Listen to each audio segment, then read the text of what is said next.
clarification from you. Are you looking to reduce the base? The report refers to this would be an extra pressure on our already reduced budget. What I'm proposing, yes, will I've worked it out at £175 per councillor reduction, so the base would be reduced. Right.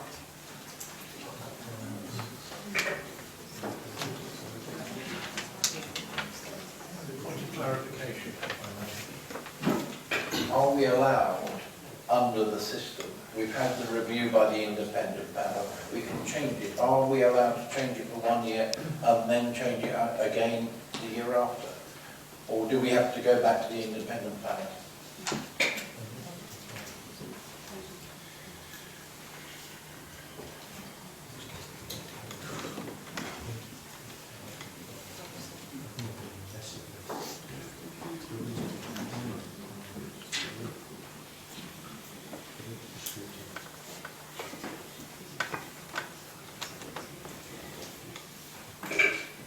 Many apologies, ladies and gentlemen. Basically, if the recommendation tonight were to reduce members' allowances, then that would need to come back in 12 months' time if that's what the recommendation states.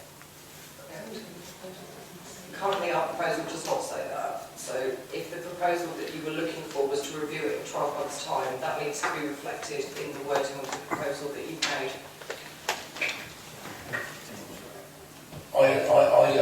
I agreed, Chair, that I did say 1 year, so I mean at the end of that year it becomes obvious that we'd have to review it, and it gives the actual members of the council for the next 4 years the opportunity to get involved themselves.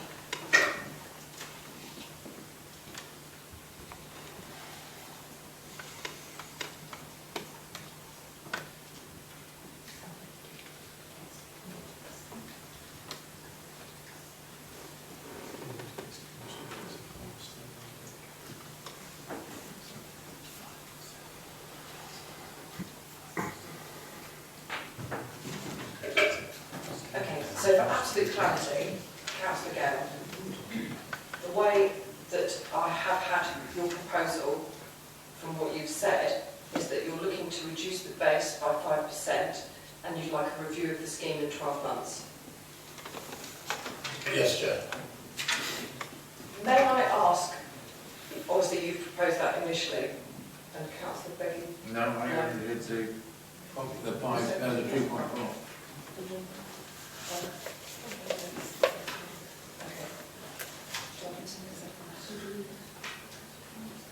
Councillor Condy, did you second that initially? No. No. Councillor Richardson, I do apologise. So, for clarity, that is the proposal that we've had from Councillor Gale. And Mr Richardson, are you happy to second that proposal? It's reworded slightly, but just sort of so that we all understand exactly what that proposal is. I'm happy to second it, but for accounting purposes, I thought you'd better off timing with the financial years. And then, you know, when it comes to budget setting, it's very clear in the budget setting process that you're setting for that financial year. So the next review point would be coming up to next year's budget, which is April to the point.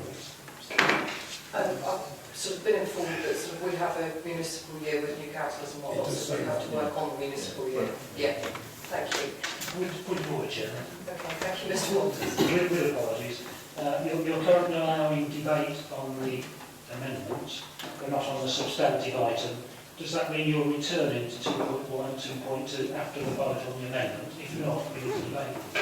I will be returning. I have Councillor Blues who wishes to speak on that item already, who I stopped sort of earlier on, and so sort of will be returning to that item in a moment. Thank you. Mr Clifton has been trying to speak for quite some time. Are you looking to speak on the amendment? I am. Carry on, please. I think I just need a little bit of clarity on 2 points, well actually it's 2 amendments that are lying around here, so I'm trying to get it clear in my own head. If we're actually saying that we want to take, if we want to say that we want to actually take a reduction which, you know, is open for everybody to debate, we're talking about a few £1,000s that we will make as a saving as part of that. If we then link to it to have another review, the cost of doing that review, how much would that be? As we're in danger of actually costing us more to do that than actually the savings you'll make would be. I would like some clarity on that. And on the other amendment about reducing to pound, actually for me, the opposition parties at the moment may be the UKIP group at the moment, that may be something different actually from what's being applied for here. It'd be useful to know from the leader of the official opposition at the moment how much time he is actually taking up, so we can take some sort of view on what that should be, because I understand you can have regular meetings with the chief executive, etc. So it'd be useful to know how much time that takes up, so we can take a true judgment on that. Councillor, yeah, you can answer that question if you want to, but I've been advised that sort of you don't have to answer at this particular time, and that I can go to the chief executive to answer the first part of the question. Just in reference to the cost of the review, it was between 2,500 and 3,000 the cost of the review. So that might be something members might want to bear in mind to repeat the exercise just 12 months after we've just concluded the review. We would also need to be sure that the Welland Remuneration Panel were available and able to do the work. The panel is convened for all of the Welland authorities that participate for their own authority within the review, but subject to them being available to do the review, that's the likely cost.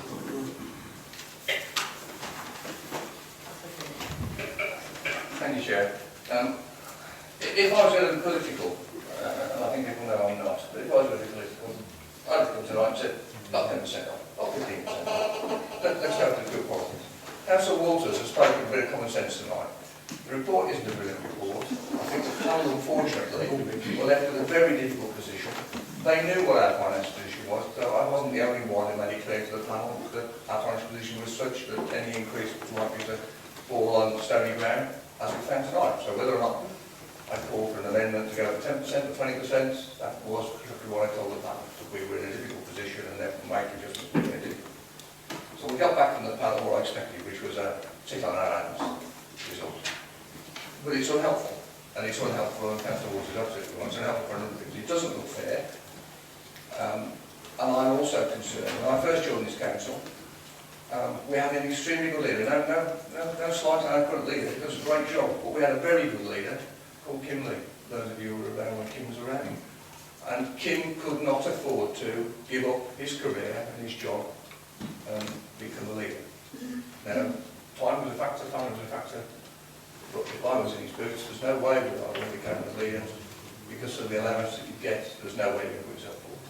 And we are at risk. If you look around this room, with respect to one or two individuals, look around this room, there's a lot of grey hair, and if you're a young person wanting to get into politics and wanting to actually give up time from your career, would you do it to go up that ladder and climb to that ladder to become a councillor, to take a leading role? We're very lucky the leader's prepared to put the time in he puts in. I know I put in 30, 35 hours a week to be deputy leader.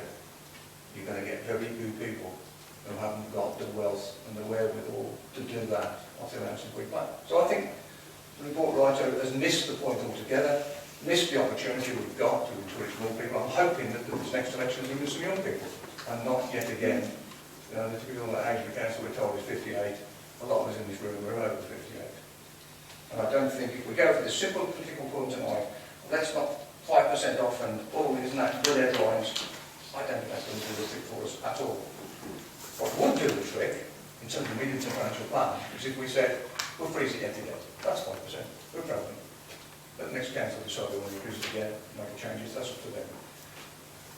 The amount of money we're talking about, we can do it in different ways. 5% won't get political headlines. In financial terms, it doesn't do any different from stopping where we are and letting the next council vote. So when it comes to the votes, I'm inclined to go for refusing the whole damn lot and saying, let the next council sort it out. They're the ones who are going to have the budget to deal with. They're the ones who have the problem to deal with. And hopefully they can address some more Councillor Waters talked about, which I'm absolutely agreeing on. I'm not going to agree with the pop or the spike to one of individuals that you might have other positions. But I do agree that at the moment the current system is not exactly as it would be, as it should be. it's a bit slanted in different directions and there's something to be done. I think that's for the next council to do, not for ourselves. So in terms of the amendment, I can't support the amendment because I think that's a bit of politicking. I think 2.4, I think that's a bit of politic. I mean, if you'd have said it's 100 quid or 200 quid, I don't know, 100 quid. I think that's just a bit ridiculous. I'm not in agreement with £1,000, but on the other hand, I think £1 is really in it. So for me, I'd reject the whole lot. And I'm sorry, I'm going to vote against the amendment because I think it's a bit of politics, and I think we should reject the whole lot and leave it to the next council. Make a decision in May or June next week. May I give personal information? I believe that was aimed at the amendment. The amendment I put forward.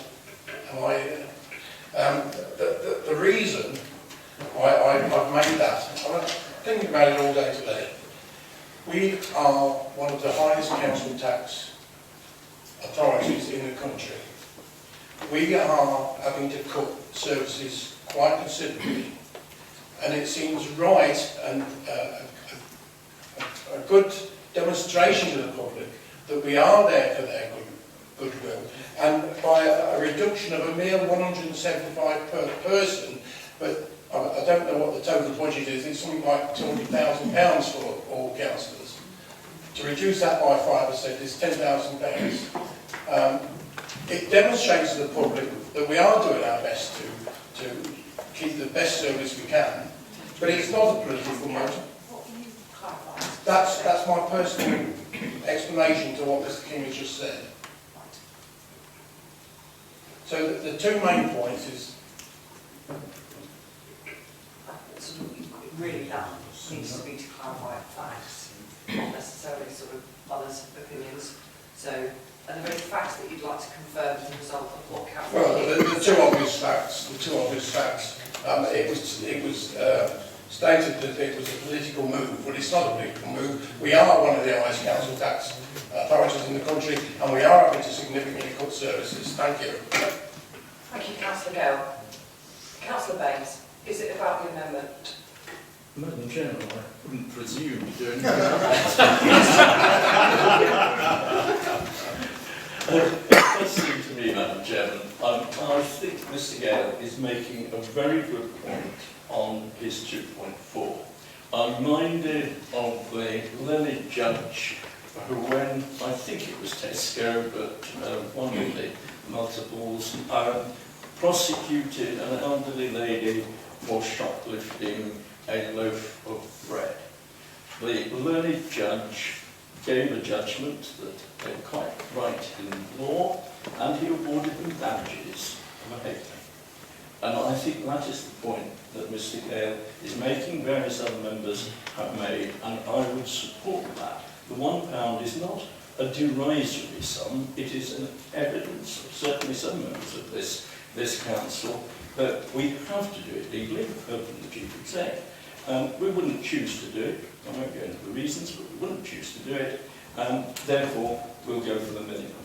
The second part, though, the 2.5, I don't mean this, Mr. Gale, in any offensive way. I do think that the sums involved, it is gesture politics, and I don't think it makes any material difference either way, and I do think that the public will recognise that. If you're going to be significant, it has to be much bigger than that.